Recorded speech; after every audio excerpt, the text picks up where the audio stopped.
Y'all already know how we're rolling. So this is my favorite bank and y'all know that I always recommend this. Favorite bank? No, I would never say that to you.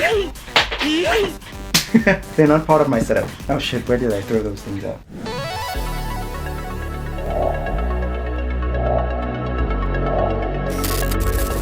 Hey friends, so today we're gonna be doing what's in my wallet. What's in my wallet? Something that I never do. Here, I got my wallet right here. Don't mind the brand, it's an authentic one, I promise. Guys, I'm not saying that FNP is a bad bank. I'm just saying it's just not it right now. But if you know, you know. I had the easy debit, not the bundled one. I had the other one, the 750 one. But yeah, that's the one I used. And then I also had this one, the Premier debit card.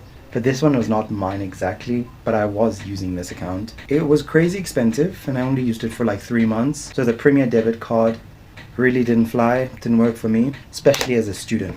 So if you're like a student or you've just started being employed or you just need a little easy debit card, or mind you, I have mostly debit card in my wallet.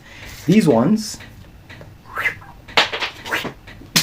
they're not part of my setup. What's in my wallet summer edition is the main theme of the video today. This one will be a little short because I just have to show you that I don't have a crazy setup. I just want to preface this by saying that you should absolutely not have one bank card. You should have more than one. It should be a well-known fact. You should always have at least 2 different bank accounts that contrast each other or work well together within their own ecosystems. So now, I am excited to show you what's in my wallet. I will first say that I only have like 2 banks that I'm currently using right now. I was using 3. But FNP flew out the window. I tried it 2 times and it didn't function. I tried the highest bracket and it didn't fly. So I went low and thought I would give it another chance. And guess what? I did not like it. I find myself having to resort to the only banks that I really trust right now. My situation's like this. So I'm not really having any income coming in. I'm just gonna be honest. The only income that I have is allowance from my parents. It's not a lot. It's less than what you get from the SASA amount. And I also have the SASA grant coming in whenever it wants, whenever it feels like it. Y'all know the situation. The SRT grant is like, yeah, it will show you who's boss. But anyway, I stuck to these 2 banks because they work for me right now. I will explain why I think these are the best to have, especially if you're not working. Great. Okay, so I'm opening my wallet, right? Don't have any personal details there. To start off, I have, wait, let me hide it first. I don't know if y'all can tell, but I have 3 different store cards. The Discam Youth card. This is the Discam Youth card. Goodness, I don't know if this will show, but I also have the old Smart Shopper card. It doesn't have any personal details, so we're good. It does shit, honestly. I never use this card.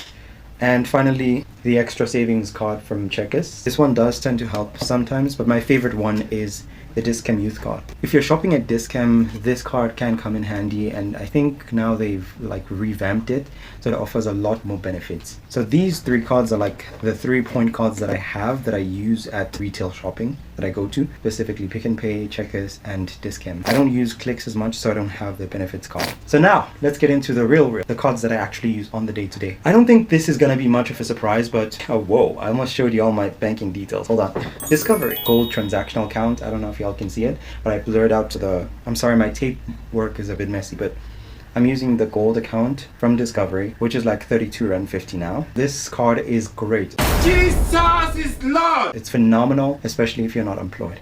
Here's the thing. You might assume that using a card that's like less, like it'll be low fees or be affordable or cheap or whatever the case, or costs less. Like for example, Capitec is like 7 Rand 50 a month. But I already mentioned in one of my previous videos that I don't use Capitec because I actually incur more fees when I'm using Capitec than any other bank. This is because they have micro fees, like they'll charge you on every single thing, every single service, which I don't like, doesn't sit well with me. So I needed a card that is actually transparent about its fees. I don't have a lot of problems with this card. I've been using it for a year now, and the best thing about it is that it is giving me cashback incentives. Just this week, I didn't spend a lot. I had a birthday week, so I used it to buy a cake. And I think it was around 250 where I was spending on that cake, and I got like something close to 20 rands back in Discovery Miles. It's otherwise something I wouldn't have gotten.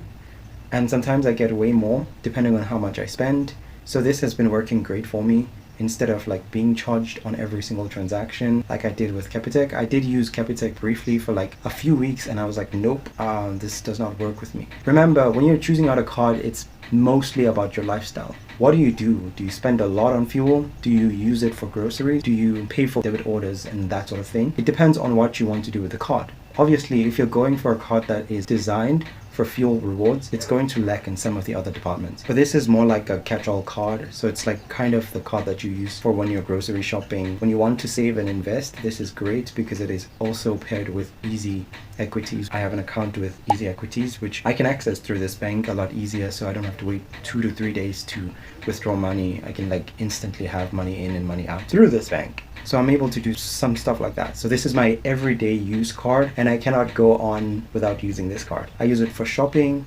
I use it for some debit orders, but I don't have a lot of debit orders. So it's good for when you don't have a lot of debit orders. But yeah, this card does it all for me.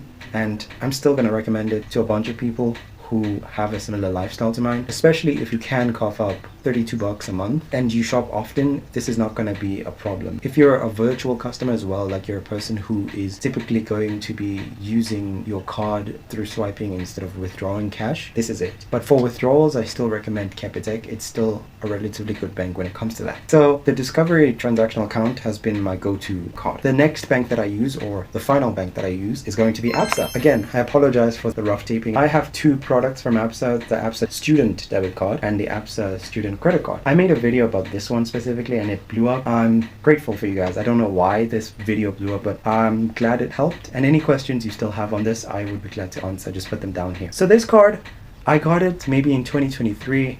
And I don't pay any fees from this. I have a credit limit of about 2,000 and I don't max it out. I use a decent amount. I treat it like I use a debit card. So for instance, when I want to do debit orders or want to withdraw cash, I use a debit card, my student debit card. It doesn't charge me any fees. I can also do deposits through this card, no fees again. So it is pairing with this. This is the same account. So like when I'm lacking some funds and I know I'm going to be having them immediately, like within the week, I use the credit card. I would use something close to 300 rands or 400 rands. Maximum I've used is 500 rands on this card. It's really on a few things, like when I want to pay for my Netflix subscription, if I have like a ticket that I want to buy immediately and I don't have the cash, but I know I will get the cash before the month ends, I use this card. But normally what I do is transfer some of this amount into this card when I'm going to be swiping for drinks and everything like that around the city. So I get points or cashbacks using this because I was already gonna spend on that. That's how I pair them together. So these three cards are what's in my wallet right now and they are working phenomenally together. So I pair them for everything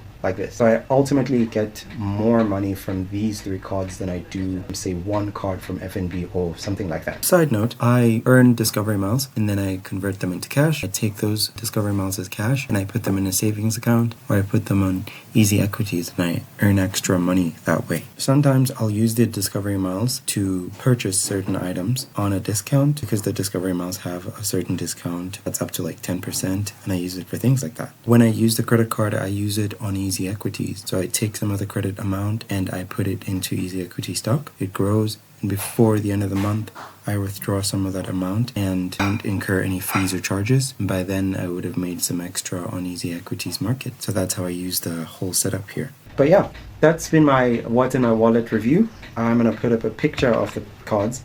I don't know if this is going to be more aesthetic. I use ABSA and Discovery. That's literally it. I don't need a lot more cards than that. Right now, this is all that I need in my wallet. And let me know, what setup do you have and how are you using it? Is it a cohesive system? Do you have one card? Do you have multiple cards? How do you have your system set up? Let us know. I'm curious. That has been it for me. I hope you enjoyed watching this video and I hope that, I make more of these what's in my wallet videos because there are some great cards that are better but at a higher price range. I could make like a list of combo cards that I think are best for certain types of people. Just let me know if y'all are interested in watching that. And as always, I'll catch you in the next one. Bye.